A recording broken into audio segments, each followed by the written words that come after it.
Hey everyone, so in today's video I'm trying something very different. I am going to try painting with Play-Doh. And I don't just mean smearing Play-Doh on a canvas, I mean adding water to it, turning it into like a paint paste, and painting with it. I was tagged to do this challenge by Sarah from the channel So Craftastic, so I'll have a link to her channel down below if you want to check out her videos. She does all kinds of crafty things and art videos, and you should check her out. So I have an assortment of Play-Doh colors here that I got all in a set, and I need to figure out what I'm going to be drawing because I want to do a sketch and figure out the color palette and all that ahead of time. Because I'm probably not going to be mixing all these colors into paint. I'm just going to pick the ones I need. That's why I'm planning it out in advance. But man, the smell of this, oh, the nostalgia. Oh, I don't think I've touched Play-Doh since I was a kid. Oh my gosh. The colors are so vibrant. Ooh. Smells like memories. That's a nice color. Are there repeats in here? Okay, no, they're just very similar. Oh god, now I don't know which lid went on which one. That seems right. These ones are also very similar. This is why I wanted to play around with them a little bit and look at them before I start coloring. I need to know what colors I'm working with. Oh yeah, these are totally different. This is kind of like a salmon-y orange. This is a hot pink. Ah, it feels so cool. Ooh! Now I'm gonna bust out my iPad and plan out what I'm painting with the Play-Doh. So because I was going to be painting in Play-Doh, I knew this had to be more of a simple design because you can't get a whole lot of detail with Play-Doh. I wanted the drawing to have a bit of a fairy tale vibe to it, kind of a Little Red Riding Hood vibe, except it's not her, but it's kind of similar. Girl with a cute dress and holding a basket. You'll notice I have color swatches at the top. I swatched based off of the Play-Doh colors that I was going to be using. After I started coloring it in, I realized I wanted to drop the dark brown and instead just used that dark gray in place of the brown. Just whatever I could do to keep the color palette simple. I also added some leaves on the border and some stripes in the background.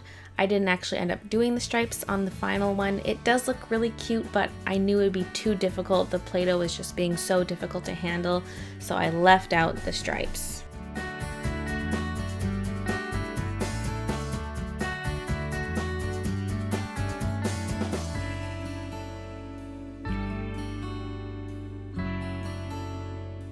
So then it was time to start mixing the Play-Doh with water to make the Play-Doh paste. And this was a little interesting. I wanted to mix it in its original container, but I can't mix the entire thing of Play-Doh. I mean, I could, I guess, but I don't need to make that much. So I took about half of the Play-Doh from each tube. The exact amount varied from color to color, but I mixed it with water in the tub. Here I tried just pouring some water in and stirring it, and that wasn't really working well. So then I started pulling little pieces of the clay apart and dropping it inside. That way it increases the surface area to volume ratio and it can absorb the water faster. In Sarah's video, she did recommend that you let the Play-Doh and water mixture sit for a few hours. I decided to just let mine sit overnight so it could fully absorb the water. So here I was just shredding the Play-Doh, pouring in some water, stirring it a little bit just to get the water going and get it mixing with the Play-Doh a little bit, and then I just put the lid on and let it sit. Getting the proper amount of water was a little tricky because I didn't know how much to add. I didn't know how much it would absorb the water overnight, and so it was a bit of a guessing game. Some of them definitely had too much water and others were actually perfect.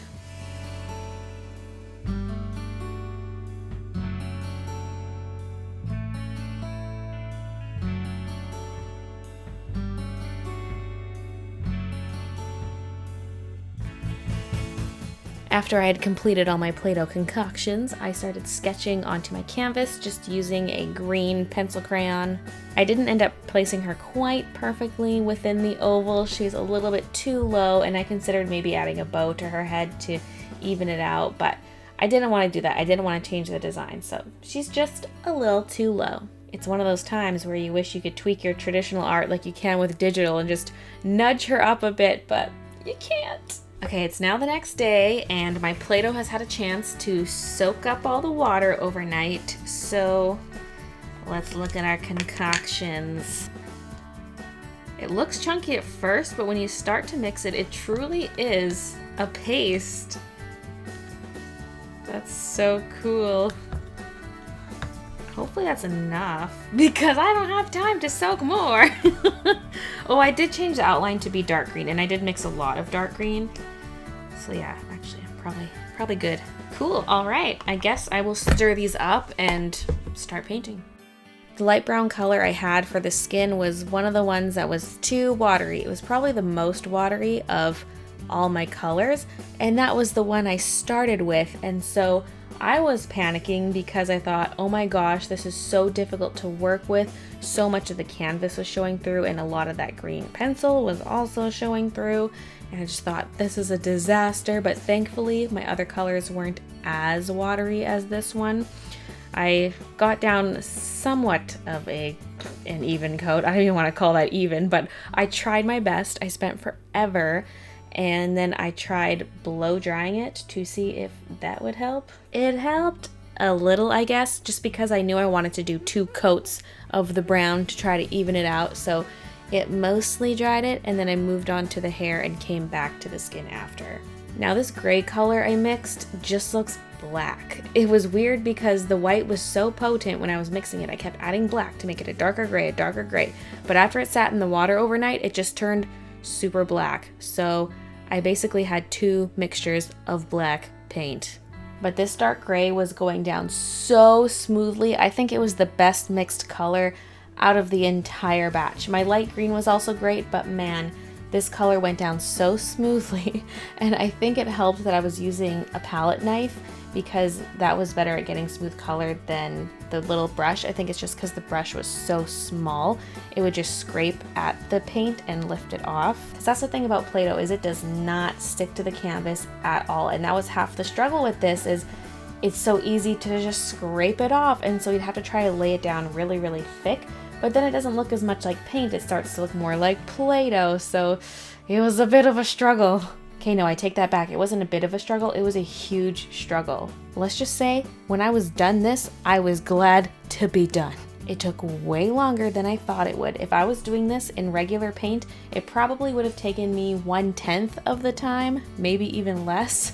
And it's just flat color. It's nothing fancy, but it was so difficult. Now, if you're thinking that using the palette knife is cheating because it's not painting, well, I'll have you know there is a paint technique called impasto, which is when you use a palette knife or a brush to make very thick strokes on the canvas. Usually you can see the texture in the brush strokes and in the knife strokes, and so it's a legitimate way of painting.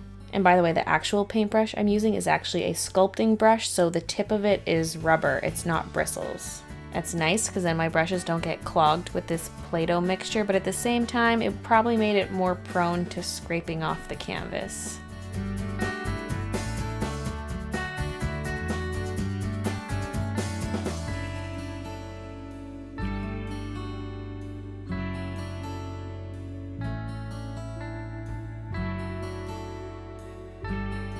Just looking back at this footage is making me stress out because it was fun yet not enjoyable. I know that doesn't make sense, but it was interesting to try, but I never want to paint with Play-Doh ever again.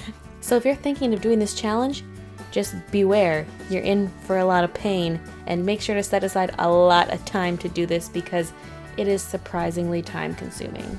So at this point, I was struggling with the clothing because one, it was kind of blending into the background, and even if I was going to paint it yellow, it still would kind of blend in.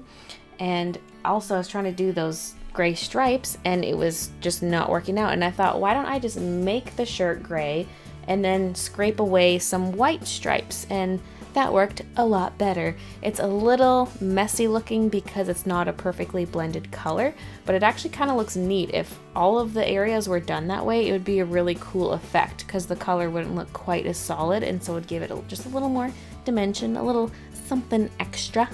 Oh, Kiki, are you doing voiceover?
That light brown looks so much like melted peanut butter, like when you first take your toast out of the toaster and you spread that peanut butter and the peanut butter gets all melty.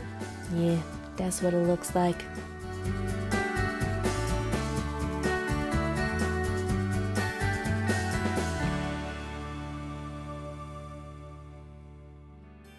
So now I'm going in with the background, and I'm not doing those dreaded stripes because I was just so fed up with the painting process. I was like, there's no way I'm gonna get clean edges right up against her body and keep the line straight.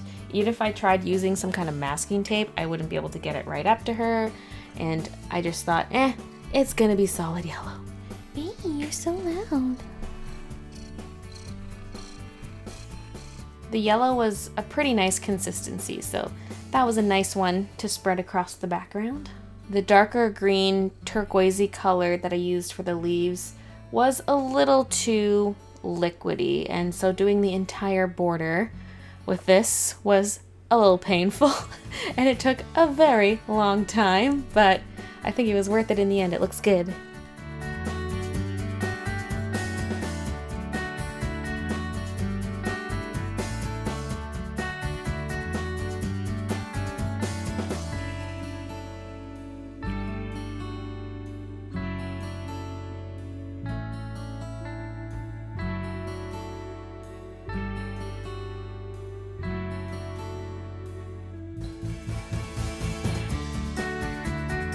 So there you have it. There's the finished Play-Doh painting piece. I hope you enjoyed this video. I know the art is nothing fantastic, but hopefully it was just kind of one of those interesting ones to watch. I don't know, it's something different. It's painting with Play-Doh. Thank you so much for watching, and I'll see you guys in my next video.